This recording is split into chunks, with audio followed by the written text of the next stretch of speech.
you can't increase your LTV and your competitors can, they're always going to be able to outbid you on the customer acquisition side.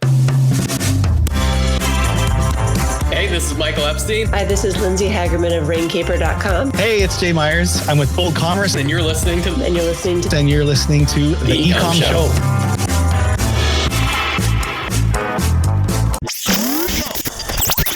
Welcome to the E-Comm Show, presented by BlueTuskr, the #1 place to hear the inside scoop from other e-commerce experts, where they share their secrets on how they scaled their business and are now living the dream. Now, here is your host, Andrew Math. Hello, everyone, and welcome to another episode of the E-Comm Show. I'm your host, Andrew Math, and today I am joined by the amazing Michael Epstein, who is the CMO at AutoAnything, which we're totally going to get into about what's going on there. And he is also a co-founder and board member at PostPilot. Michael, how you doing? You ready for a good show? Awesome, Andrew. Great to have you. Great to have me here. Thanks. With you. I'm glad you're great to have you. Yeah, that was a good intro. Well done, Michael. So the stereotypical, we'll do the fun, like pretend no one's ever heard of you and whatever, and you give us a little bit of background, and we'll kind of go from there. So why don't you tell us a little about AutoAnything and PostPilot? Yeah, sure. So AutoAnything is a 9-figure online retailer of aftermarket automotive accessories. It was originally acquired by AutoZone a number of years ago, was divested by a private equity fund, and that's how I got involved. I've been a private equity operating partner for a long time after selling my e-commerce business to private equity, and came in, helped turn that around. We ended up acquiring a couple of other brands in the aftermarket automotive space, a Jeep site, an overlanding site, another truck site, and grew those.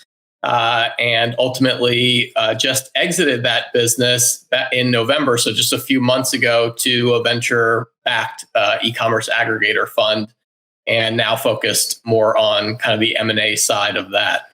Nice. Congrats on the exit. That's always the goal. So how did you get started at AutoAnything? Sure. So I came in when the private equity fund was kind of doing diligence on that deal.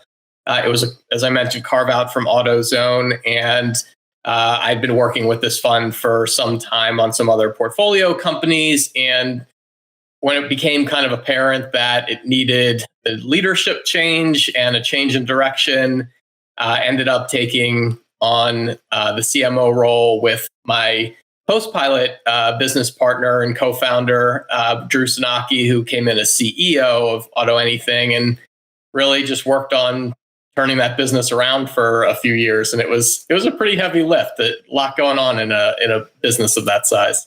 Oh, I bet. So obviously you played what I think is the most fun role, which is the CMO. What was kind of the overall strategy of what was your approach that they weren't doing prior that you ended up pivoting into? Sure. So one of the interesting things was it became apparent pretty quickly. We thought we were going to get in there, kind of run our e-commerce playbooks, implement the lifecycle marketing, improve paid efficiency, all of that kind of stuff, which we did. But the interesting part was it became apparent early on that it actually really needed a culture change first. And without getting kind of the culture right, it had been part of this much bigger bureaucratic company and not really an entrepreneurial kind of digital culture. Didn't always have the right people on there. That it had just kind of sat for a number of years and got pretty bloated. So recognized that we actually had to turn that around first before we could really focus on driving the execution of the business. And so that took almost a full year to really, we ended up turning over almost the entire senior management team. A number of folks kind of moved on either because it wasn't the right fit for them anymore, or we just needed to top grade a handful of roles. Found some really great diamonds that were kind of buried in the org and helped accelerate their career path to get them into much better positions. And ultimately, after kind of 9 to 12 months, we really had a great team, and we're executing just remarkably faster and better than the team was when we originally stepped in. Nice. So what ended up being the strategy that you guys ended up sticking to? Was it, was paid ads kind of leading the way for you? Was it community building? Anything so give you background. When I actually first started my career, I was in the auto industry and auto parts. And that's where I first started in e-commerce. So when I saw you were coming on the show, I was like, oh, this would be a good one. Like, I'm super interested in what he figured out, because back then I was younger, so I didn't know what I was doing. So it didn't really work out. So now I'm curious what actually works.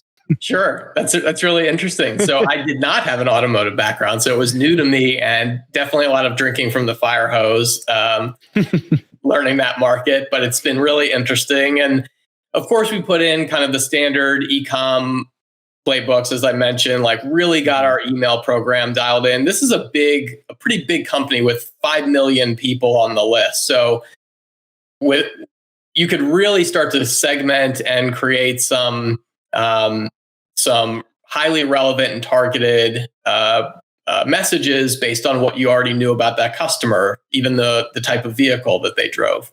Mm-hmm. And so that was a big part of it, getting paid efficiency really dialed in, as opposed to just focusing on revenue at all costs. There was a profitability component that we had to really focus on. And then it came from some of the additional acquisitions that we made. So we had this really great foundation that had been built out to service this pretty big infrastructure and a pretty complex business model. And we had a great marketing team in place that was executing really well, really understood e-com really well. And then it was like, who can we identify that would be that we could kind of bring on? We didn't have to absorb a lot of the costs when we acquired these companies because we had all this infrastructure and team in place, and get more scale and leverage over our fixed costs. And we could add more revenue. We bought this Jeep site. We doubled revenue. It was an 8-figure Jeep site already. We doubled revenue within 90 days. We bought another truck site that was 8-figure revenue, tripled that in 90 days, just by implementing these playbooks, because these were under optimized businesses. It's probably oversimplifying it, but that was kind of the essence of what we were trying to do there. I'm sure you have some team members sitting back going like, that's it? That's all you're going to say about it? Right. Look, credit to everybody, because we have a fantastic team that, again, just executes really well, really understands e-com, segmentation, lifecycle marketing, full funnel. And it's so, easier said than done, but having that right, when you have that right team in place, it just makes it so much easier to start scaling. And that's really what we did. So got it up to a couple $100 million in revenue, and then we're able to exit that. Nice. So your main focus now, I assume, PostPilot, correct? Yep. So where did that begin? How did that get started, and where are we at now? Sure. So this was something that myself and my business partner, I mentioned Drew, who came in as CEO of AutoAnything, also. We've been in e-commerce for over 20 years, and we've always been big proponents of lifecycle marketing.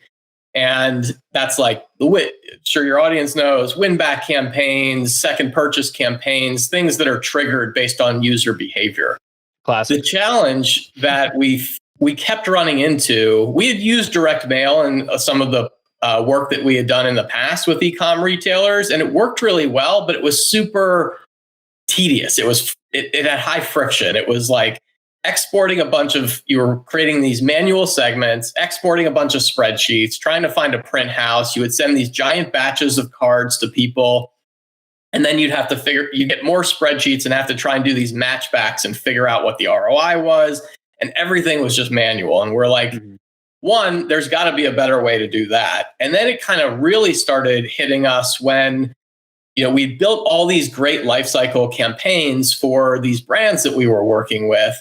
The relevancy was super dialed in. These were highly, highly segmented audiences, great creative, great offers. And then you just see the email open rates at like sub 20% in a lot of cases. Email engagement is just getting harder and harder as everything goes to the promotions tab, or it's so cluttered that everybody just kind of ignores or deletes these emails. And we were doing all this great work, And we're like, but 80+% of the people aren't even seeing the message. And so that we did this at AutoAnything really successfully. And we do it for thousands of other retailers through PostPilot, is we just help ensure that that message gets in front of this large percentage of customers that aren't ever seeing your message when you're trying to send it through email. And now with Facebook and the iOS updates just really kind of crippling people's Facebook performance in a lot of cases, there's just a strong appetite to find an unsaturated channel that's cost effective and still has the potential to drive high ROI. And we're just seeing that over and over again with our customers. Another reason I was very excited to have you on the show was literally just last week. I had a conversation with someone we're working with about we should try doing something a little bit less on the digital side, and let's open up to some new areas. So, when we find out that you're coming on the show, this is great. I'm just going to send this to them and then they'll listen. So what can you walk me through, like how it works, and then why you guys believe that it's obviously a very significant channel to be trying outside of the traditional? Because everyone always goes like, all right, email, Facebook, Instagram, social, all that fun stuff. So what's the process like? Sure. So I think we believe that just in this world of digital overload, where everyone's getting bombarded with all kinds of digital messages that are fleeting, they're forgotten about in an instant if you even notice them. You just need to create these more tangible and deeper relationships with your customers. And also, as customer acquisition costs continue to increase, as competition continues to increase, you need to be ensuring that you're developing brand affinity, you're getting second and third and subsequent purchases from customers. Because if you can't increase your LTV and your competitors can, they're always going to be able to outbid you on the customer acquisition side. Mm-hmm. So we see typically customers for PostPilot are coming in, they're setting up some pretty simple campaigns, and we'll actually do it all for you if you want. But typical kind of win back campaign where customer goes a certain amount of time without repurchasing, trigger a personalized card to go out to them with an offer to come back, abandoned cart. So you can say, if they don't respond to my email abandoned cart message within a certain period of time, hit them with a postcard, because they're much more likely to actually see it and then act on it. So those are some of the basic campaigns, but you've got VIP campaigns. Let's acknowledge those customers that are really driving the business, the ones that are purchasing over a certain amount of dollars or over a certain amount of transactions. Let's do something really delightful and engaging for those customers that keeps them loyal and keeps them coming back. So is it safe to assume the way that you would trigger things is relatively similar to how you would do an email campaign? So, like you mentioned, you have an abandoned cart. So after a while, if they haven't opened the email, then you would essentially trigger sending them a postcard? Exactly. So we like to say we're like the Klaviyo of direct mail. It's as easy to create these campaigns and flows as it is an email campaign. You have you can define the segments the same way you do in your ESP. You can set the triggers the same way you do in your ESP, and it has that one-to-one personalization. So it's not like you're sending giant batches of cards. It's like as soon as customer A meets the criteria you've set, just like it would fire off an email at that time, it'll fire off a personalized postcard at that time. So since you mentioned Klaviyo, what is there an integration process so that they, those types of platforms speak to each other so that, like, okay, they didn't open an email, so now it's our turn to trigger something? Exactly right. So we integrate with your e-commerce platform like Shopify. We'll integrate with Klaviyo. So one, that makes it super easy to segment your customers because we have kind of the data around the transactions and the customers. And then it makes it really easy to trigger it when they meet that criteria. And to your point, because we're also integrated with Klaviyo, we can even say if they don't open the email, if they don't open your Klaviyo email, then send the postcard. So it's truly incremental revenue and profits that you're generating. Okay. So did you use this at AutoAnything? Yeah, with great success. So especially with our Jeep site, for example, these are customers that are typically working on builds. It's not a one and done type purchase where they bought their floor mat and they never need anything again for their car. These are people that are building out their Jeep and they're accessorizing it. And so understanding what Jeep, we could personalize the card based on what Jeep we know they have, send a personalized card to them and help get them back and making those subsequent purchases, ensure that we're top of mind and we're the ones that are getting those subsequent purchases versus our competition is tremendously valuable because same reason, customer acquisition cost for that customer is super high. So if we're not doing everything we can to keep them coming back and securing those subsequent purchases, we're in trouble. So how are you tracking the ROI on Postcards? Sure. So because we're integrated with the e-commerce platform, we also know when that card was sent and when that customer comes back and makes another purchase. So we track it kind of two ways, similar to Klaviyo does, how Klaviyo does. We know when they got the card and if they went on to make a subsequent purchase. We also have coupon tracking. So if you include a specific code on the card, it will identify if that code was used and attributed that way as well. Okay. So does it generate its own code per person? Or is it like one code that you do per campaign kind of thing? Yeah. So in the past, it was one code per campaign and it would just look unique. But it's probably the top requested feature is the single use coupon code. And I'm happy to say that we're going to be releasing that in just about a week from now. So hopefully by the time this airs, it will be live and it's going to be awesome. I knew I'd get something good out of this one. Yeah, be an awesome feature. Nice. So very curious about this one. What are Postcard best practices? Sure. So we like to say, take the email campaigns that have started performing well for you and start there and pivot them to Postcards so that you can reuse a lot of the same kind of segmentation that you've come up with, the same even creative that you've come up with, but get the incremental revenue from the customers that aren't engaging with your email campaigns. There's just so much money being left on the table if you're just relying on email to get that message out, that this just generates that incremental revenue. And that's a great starting point. But we also have the kind of pre-configured segments, kind of like I was describing, from abandoned carts to win back campaigns if they go a certain amount of time without repurchasing, to second purchase campaigns. So we got purchase number one. How are we going to get them to come back and make purchase number two? Or VIP campaigns. So again, acknowledge somebody that in a really memorable way who's one of our most loyal customers. We did that with AutoAnything as well, where we actually have new technology that creates handwritten cards as well. It actually writes it out with real ink, real pen on stationery, personalized in a handwritten envelope and stamp. And we would say, once customer buys, their fifth part from us, let's send a personal note to them, like on stationery, signed by one of our head salesperson and for that business. And the response is just so great. People just value that so much. It's such a surprising experience.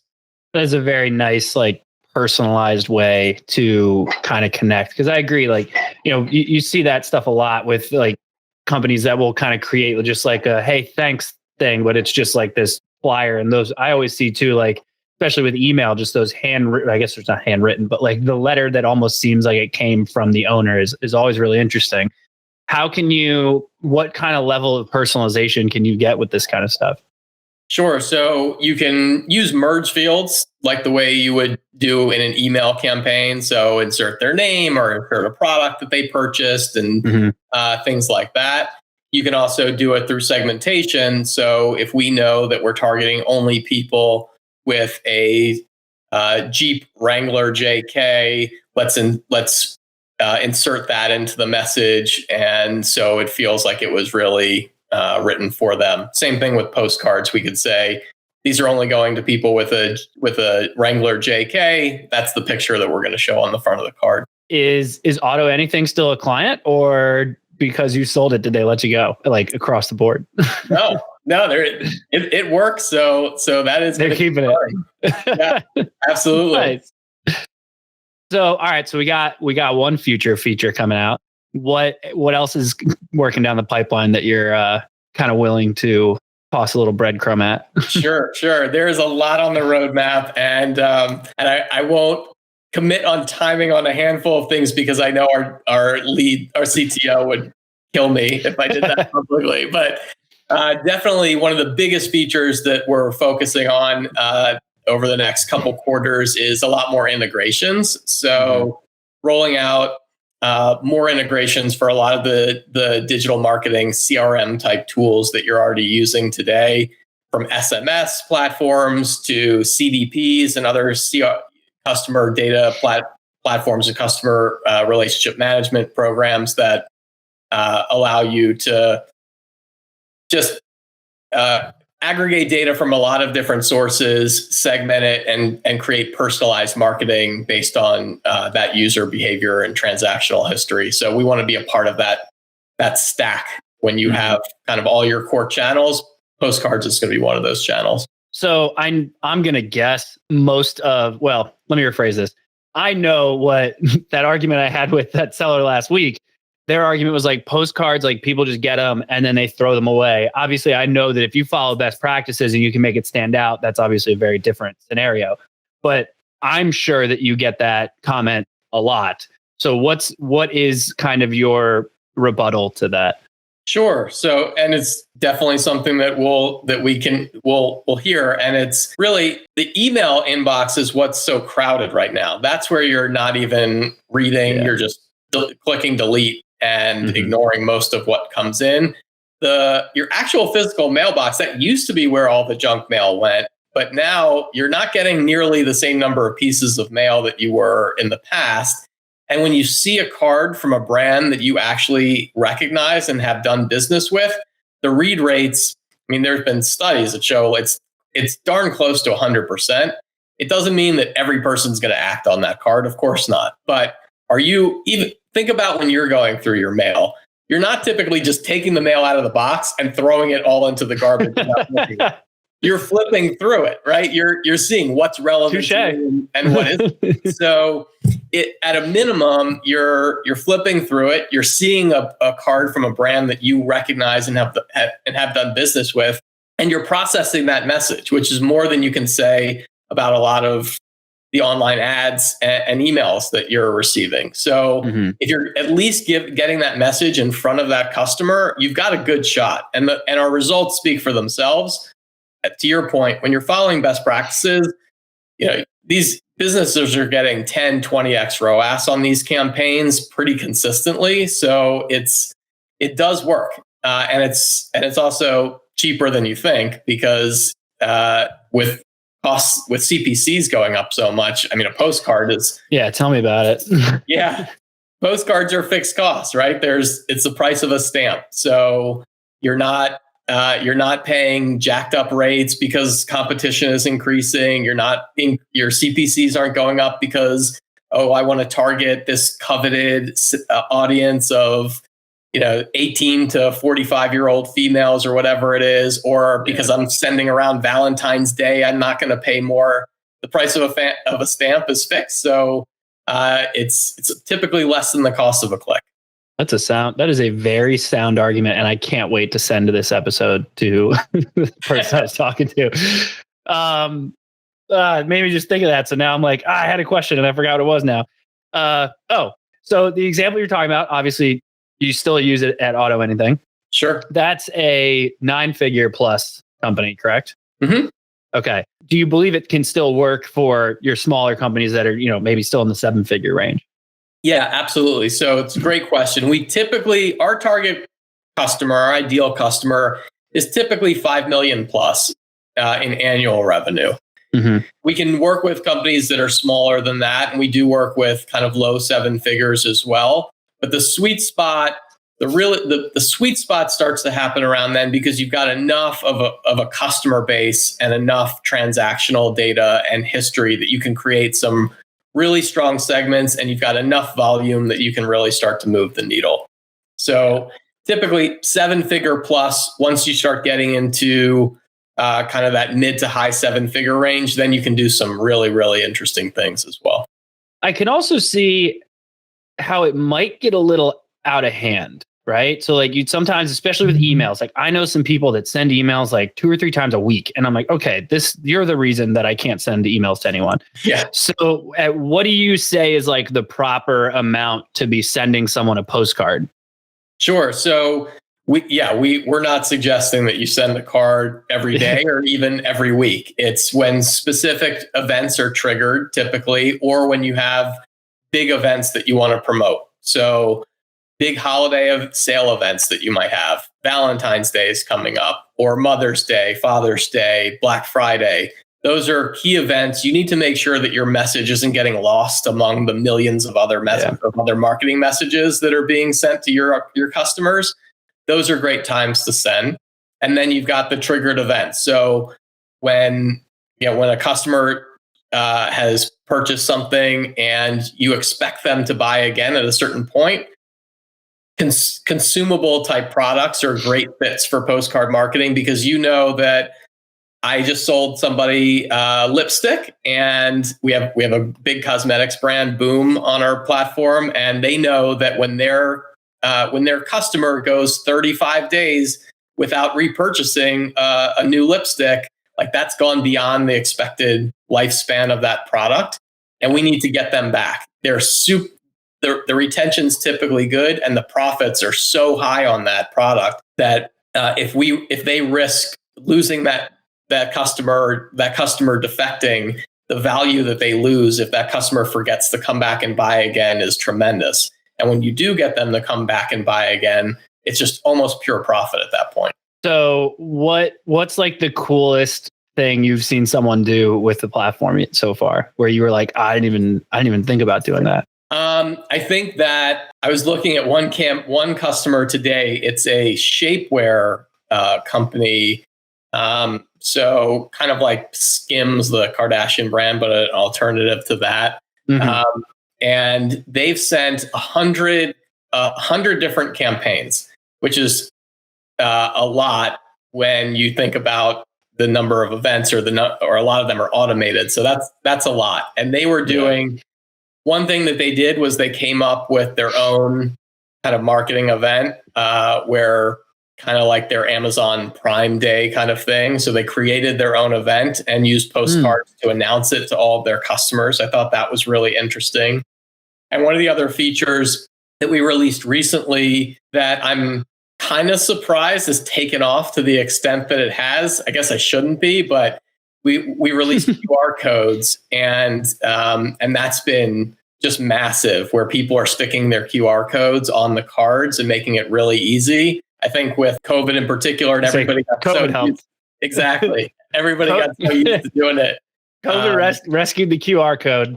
Yes, totally. So seeing a ton of that, and people doing it in interesting ways, just sending them to special landing pages based on the card that they're getting, has been really neat. So I don't want to take up too much of your time. I obviously really appreciate having you on the show. This is that awesome time where you get to shine and tell everyone where they can find out more about you and PostPilot. Sure. So you can find me on LinkedIn, Michael Epstein, Epstein1, I think is my LinkedIn handle. And then you can email me, michael@postpilot.com, and visit us at postpilot.com. We have really a done for you service. We make it effortless to launch the campaign. We have a team of professional designers on our team that will even do the creative for you. We have account managers that understand e-com. That's their background, and they know the strategies that are going to work.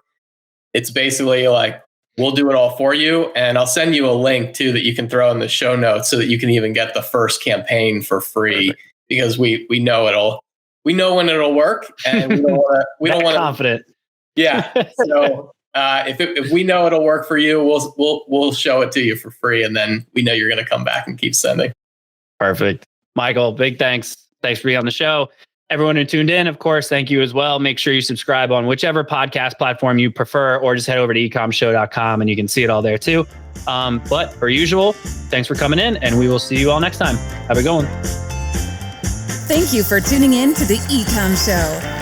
Head over to ecommshow.com to subscribe on your favorite podcast platform or on the BlueTuskr YouTube channel. The Ecomm Show is brought to you by BlueTuskr, a full-service digital marketing company specifically for e-commerce sellers looking to accelerate their growth. Go to BlueTuskr.com now for more information. Make sure to tune in next week for another amazing episode of the Ecomm Show.